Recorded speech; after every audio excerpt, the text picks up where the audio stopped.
What's up, everybody? Welcome to Podcast Now. I'm Alex, and in this video, I want to go over the Games Radar article on Horizon Forbidden West. Now, there's not too much here. Guerrilla Games was pretty quiet with what they said, but they gave us a little bit, and honestly, it's just fun to talk about the potential for this game. I'm so excited for it. It's one of my most anticipated games of this year by a mile. So let's go over it. They don't tell us too much. I think, honestly, this German Strands, who I've mentioned before on Twitter, he does a good job. Nevada, Utah, California, bigger, more diverse, and even prettier world, will utilize the next-gen features of the PS5, new huge enemies, new things that we've never seen before, launches later this year. That's a pretty good, summation of all of things that have happened. I'll give you guys the quote, or a couple quotes that they actually said. We're so excited to spend more time in this world, expanding its lore and continuing Aloy's journey. There are so many gameplay and storytelling possibilities in this universe, and we can't wait to explore them further in Horizon Forbidden West. Very cut and dry kind of answer. Part of what made the machine combat in Horizon Zero Dawn so satisfying was the puzzle-solving element on each encounter. What is this machine's pattern? What is its weakness? Which strategy are the most successful? There was the harsh reality of stumbling upon machines that you weren't quite ready to take on. Our reveal trailer showed players they can look forward to things they've never seen before, but we'd like to leave it at that for now and preserve as much of that satisfaction for players to discover for themselves. And the final quote is a dangerous, mysterious place filled with new challenges and discovery. So again, not the most detailed of things. It seemed like Games Radar really wanted to talk, kind of like me in a way, right? They really wanted to talk about that game. They reached out to Guerrilla. They got 4 quotes that really didn't tell them anything, and they published an article on it, which, by the way, is totally fine. Look, I like everything that I hear. Horizon, really all you need to do with Forbidden West, truly,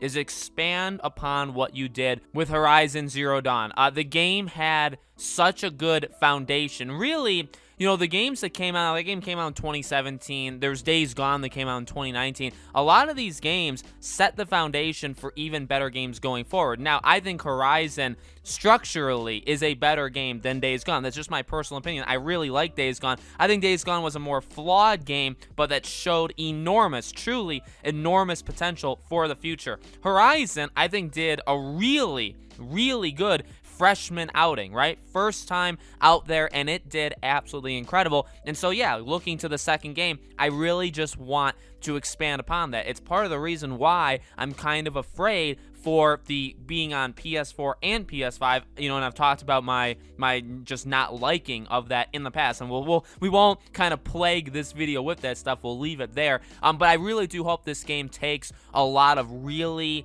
big steps. You know what I mean? We already saw just from the trailer alone, yeah, all of these new areas, all of these new creatures, right? All of the new ones, and they look so absolutely amazing. And they're right. I mean, one of the better parts of Horizon is going around kind of scouting out what their weaknesses are, what they're good at, all that kind of stuff, and exploiting it, right? I cannot wait to do that again. I am a personal sucker for water. I've talked about my love of water in the past in videos. I'm kind of like Rob Pearson of PlayStation Access. I'm not bald, not yet at least, but just think of me like that, where I absolutely love water. And so seeing that she's able to go, underwater, and that's another thing, again, the stuff that they said in these quotes are pretty just repeating of what we already saw. It definitely seems like from the trailer, the two things they wanted to really nail into us, obviously, there's the story and the lore kind of part, but beyond that, exploration seemed to be a really, riding along the beach, or basically along the water, right? Being able to go underwater, being able to explore all of these new areas. So exploration was a really big part of that trailer. And then all of the new creatures, I don't even know how many we saw, probably 4 to 5 brand new ones, right? Those were, I would say, the two biggest parts of the entire trailer. And scope was a really big part of it too, obviously, the beauty of it all, right? So I mean, I can gush about this game. I can say the same things about this game over and over again. I'm very excited for it. I'm excited to get my hands on it. I'm excited to just see it. I really want to see just 5 to 10 minute gameplay presentation. If you gave me this game tomorrow, or let's say in 2 days, and all I got was the trailer we already had, and then like a 5 to 10 minute gameplay presentation, and those are the only things we got going into this game, I would be completely fine with that, truly. And in fact, by the quote, one of the biggest things you can take from the quote is that they are kind of being secretive about it. Now, maybe it's because it's still a while out and they'll announce more and talk about more stuff as we get closer, but it really did seem like they want to keep a lot of things very, very quiet. Again, that could just be because they have Games Radar like knocking on their door and they're like, what do you want? Like, we're not ready to talk about it yet. So maybe they kind of gave those answers on purpose. But if not, if their idea for this game is to remain pretty secretive, which again, honestly, they're at a point, and it's a thing that, you know, is kind of awarded to sequels like this. And now again, like, certain games have lost the trust and made it so that you can't necessarily do this, but we know the base game was solid. You expect this would build upon all the stuff that the base game did, bigger, better, all that kind of good stuff, right?